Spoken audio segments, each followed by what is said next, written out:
కేటీఆర్ నువ్వేమైనా పర్యటన పోయినప్పుడు నువ్వేం చేస్తావు? స్థానికంగా ఉన్న సీఐ చెప్తావా లేకపోతే ఎస్పీ చెప్తావా? తెలియదా నీకు? రూల్స్ తెలియవా? తెలియకుండా కేవలం గవర్నమెంట్ టార్గెట్గానే పనిచేయాలి, ఇంకా వాళ్ళు దుమ్మెత్తిపోయాలి తప్ప వేరే ఏదో దృక్పథం ఉందా అసలు? ఈరోజు 9 ఏళ్ళ మహిళ చనిపోతే కనీసం స్పందించినటువంటి దుర్మార్గుడిరా కేటీఆర్ నువ్వు. మహిళ చనిపోతే కనీసం స్పందించినటువంటి దుర్మార్గుడి నువ్వు. నీకు సినిమా ఇండస్ట్రీలో హీరో హీరోయిన్లకు చిన్న నొప్పి చాలు ఏదో అవుతుంది అనుకు, ఏదో బాధ అయినట్టు తన కుటుంబంలో ఏదో వరకు ఏదో అయినట్టు చేస్తాడు. ఎందుకంత ఎగిరెగిరి పడుతున్నావు కేటీఆర్? ఎందుకంత విషయం కక్కుతున్నావు? ఏంది నీకు సినిమా ఇండస్ట్రీకి ఉన్న సంబంధం ఏంది? నీకు సినిమా ఇండస్ట్రీకి సంబంధం ఏంది? నువ్వు ఆంధ్ర పెట్టుబడి పెత్తందారి వర్గానికి ఈరోజు బ్రాండ్ అంబాసిడర్ వివరిస్తా ఉన్నావు. ఈరోజు తెలంగాణ దోచుకున్నదే ఈ యొక్క ఆంధ్ర పెట్టుబడి పెత్తందారి వర్గం. వాళ్లకు తాబేదారుగా వివరిస్తా ఉన్నాడు కేటీఆర్. సిగ్గుండాలి కదా కొంచెమైనా, సిగ్గు శరం లేకుండా ఇంకా మాట్లాడుతా ఉన్నావా? బండి సంజయ్ మహిళ చనిపోయి ఎందుకు స్పందించలేదు? ఈరోజు 9 ఏళ్ళ ఆ బాలుడు అపస్మారక స్థితిలో వెంటిలేటర్ పై ఉన్నాడు. ఆ బాలుడికి ఏమైనా అయితే ఎవడు బాధ్యుడు? కేటీఆర్ బాధ్యుడా లేకపోతే మీరు బాధ్యులు అవుతారా? వాళ్ళ గురించి సామాన్యుల గురించి మాట్లాడే సోయి లేదు మీకైతే. సామాన్యులకు ఏమైనా పర్లేదు అంటే వీళ్ళకు ఈ కల్వకుంట్ల కాలకేయులకు ముఖ్యంగా ఎట్లుంటుందంటే పరిస్థితి, వీళ్ళకు సామాన్యులు చనిపోయినా పర్లేదు, వాళ్ళ శివాలపైన రాజకీయం చేయాలి తప్ప, వాళ్ళ శివాలపైన ఈరోజు ప్యాలాలు ఎరుకోవాలి తప్ప, అరే దానిపైన మానవత్వంతో స్పందించాలి. ఆ మహిళ చనిపోయింది, వాళ్ళకు ఆదుకోవాలన్నటువంటి సోయి లేని చాత కాని దద్దమ్మలు ఈ కల్వకుంట్ల కాలకేయులు. ఈరోజు కేటీఆర్ ట్వీట్ చేసిండు. ఎందుకు మరి అదే ట్వీట్ ఎందుకో వాళ్ళ కేసీఆర్ ఎందుకు వీళ్ళందరూ ఎందుకు ట్వీట్ చేయలేదు? బిడ్డ గుర్తుపెట్టుకో కేటీఆర్, ఇలా నువ్వు ఆంధ్రలకు తొత్తుగా వ్యవహరిస్తున్నావు అంటే బరాబర్ నువ్వు ఆంధ్రకే వెళ్ళిపో, దుబాయ్ ఆంధ్రకి, అక్కడ పోయి వాళ్ళకు ఊడిగం చేసుకోపో, లేకపోతే హీరో హీరోలకు పోయి దగ్గర పోయి ఊడిగం చేసుకోపో. సిగ్గుండాలి కొంచెమైనా. ఆ మహిళ చనిపోతే కనీసం స్పందించలేదు, ఆ బాలుడికి అపస్మారక స్థితిలో ఉంటే కనీసం దానిపైన మానవత్వం కూడా లేదు. వాళ్ళిద్దరు చనిపోవచ్చు, ఈయన జైలుకి పోతే మాత్రం నొప్ప. ఏమైంది ఈయనకి? జైలు పోతే ఏమైతే? తప్పు చేసాడు జైలుకి పోతాడు, తప్పే ఉన్నదా? తప్పు చేసినాడు జైలుకి పోతాడు.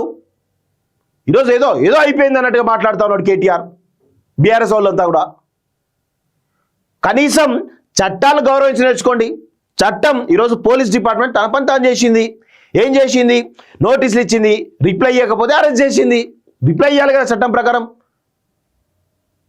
అది కూడా తెలియకుండా ఈరోజు ఏదో బిగ్దామని మాట్లాడుతూ ఉన్నావు.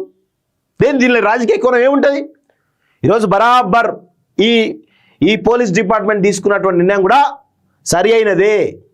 ఈరోజు ఎవరికైనా కానీ ఈరోజు ఏదైనా సంఘటన జరిగినప్పుడు వాడు సెలబ్రిటీ అయినా సామాన్యుడు అయినా చట్టం ముందు సమానమే. అందరూ కూడా ఈరోజు సమానంగానే ఉంటారు. రాజ్యాంగం ముందు కానీ, చట్టం ముందు కానీ, న్యాయం ముందు కానీ ఈరోజు అందరూ సమానమే అనేటువంటి రీతిలో ఈరోజు కనబడతా ఉంది. మంచి పరిణామమే కదా, దాన్ని స్వాగతించాల్సింది పోయి ఈరోజు ఏదో కొంపలు మునిగిపోయింది అన్నట్టు ఏదో హీరో హీరోయిన్లకి, ఈ సినిమా ఇండస్ట్రీలో ఉన్న హీరో హీరోయిన్లందరికీ కూడా ఈరోజు చిన్న గాయమైతే తనేదో చెలించిపోయినట్టుగా మాట్లాడుతూ ఉన్నాడు, బ్రాండ్ అంబాసిడర్గా మాట్లాడుతూ ఉన్నాడు కేటీఆర్. ఈ విషయాలపైన ఖచ్చితంగా చర్చ జరగాల్సిందే.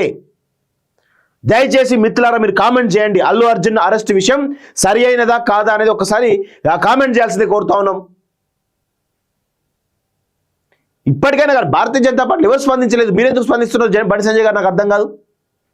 చట్టం తన పని తాను చేసుకుంటూ పోతా ఉన్నది, దానిలో తప్పేమున్నది? ఒక మహిళ యొక్క చావుకు కారణమైనటువంటి వీళ్ళను ఈరోజు అరెస్ట్ చేస్తే తప్పేంది అంటున్నాం. అంటే సెలబ్రిటీలు అయితే వాళ్ళు ఎవరినైనా చంపొచ్చు, ఎవరినైనా ఏదైనా చేయొచ్చు, ఆ తర్వాత వదిలేద్దామా వాళ్ళం కూడా? మీరు చెప్పాలి, బండి సంజయ్ అండ్ కేటీఆర్ ఇద్దరు సమానం చెప్పాలి. ఆ మహిళ చావుకు బాధ్యులు ఎవరు? మహిళ చావుకు బాధ్యులు ఎవరు అంటే ఈ సెలబ్రిటీ అయితే ట్విట్టర్ వేదికగా లేకపోతే ఇన్స్టాగ్రామ్ వేదిక, ఫేస్బుక్ వేదిక పోస్ట్ పెట్టేసి ఎక్కడికైనా పోవచ్చా? మీరు కూడా ఎక్కడికైనా పోతారా? మరి బందోబస్తు లేకుండా పొండి చూద్దాం. ఒక సెలబ్రిటీ హోదాలో ఉన్న వాళ్ళు ఖచ్చితంగా అక్కడ స్థానికంగా ఉన్నటువంటి ఉన్నత అధికారులకు సమాచారం ఇవ్వాలి, వాళ్ళని కలిపే ప్రయత్నం చేయాలి. కలిసిన తర్వాత వాళ్ళు పర్మిషన్ ఇస్తే వెళ్ళాలి. వాళ్ళు పర్మిషన్ ఇవ్వకుండా మీరు ఎట్లా వెళ్తారు? ఈరోజు ఎస్పీ ఒక చిన్న సంఘటన జరిగింది బైన్సాలో. అక్కడ స్థానికంగా ఉన్నటువంటి ఎస్పీ పర్మిషన్ ఇవ్వకపోతే ఈ కేటీఆర్ కానీ బండి సంజయ్ కానీ వెళ్తారా? వాళ్ళు వద్దంటారు. అక్కడ శాంతి భద్రత కనుక క్షీణిస్తాయి కాబట్టి వద్దంటారు. మీరు వెళ్తారు అక్కడికి? ముందస్తు అరెస్ట్ చేయరా మిమ్మల్ని? ఎందుకు అరెస్ట్ చేస్తారు? ముందస్తుగా అరెస్ట్ ఎందుకు చేస్తారు? అక్కడ హింసాత్మక ఘటనలు జరుగుతాయి కాబట్టి అరెస్ట్ చేస్తారు.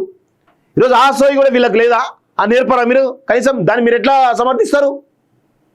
ఈ కల్వకుంట్ల కాలకేలకి ఎట్లయినా బుద్ధి లేదు వాళ్ళకు బుద్ధి, సిగ్గు, శరం, లజ్జ, మానం లాంటి ఏమీ లేవు. మరి మీకెటువైంది? మీ బుద్ధి ఎటువైంది బండి సంజయ్ గారు? ఇప్పటికైనా కానీ మార్చుకోండి. ఇది పద్ధతి కాదు. ఒక సామాన్య మహిళకు జరిగినటువంటి ఈరోజు ఆ కుటుంబంలో జరిగినటువంటి అంత పెద్ద ఇన్సిడెంట్ను మీరు కనీసం మానవతా దృక్పథంతో స్పందించకపోగా దానికి కారణమైనటువంటి ఈ నరరూప హంతకుడు అల్లు అర్జున్ ఎవడైతే ఉన్నాడో వారికి సమర్థిస్తూ ఉన్నారంటే మీ యొక్క వ్యవహారాలు ఏ విధంగా ఉందో అర్థం చేసుకోండి. చట్టం ఎవరికి చుట్టం కాదు. చట్టం సెలబ్రిటీలకైనా ఒక చట్టమే, సామాన్యులకైనా ఒక చట్టమే. ఇది గుర్తుపెట్టుకోవాలి. చట్టం ముందు అందరూ సమానులే, రాజ్యాంగం ముందు అందరూ సమానులే. ఇది కేటీఆర్ గుర్తుపెట్టుకోవాలి.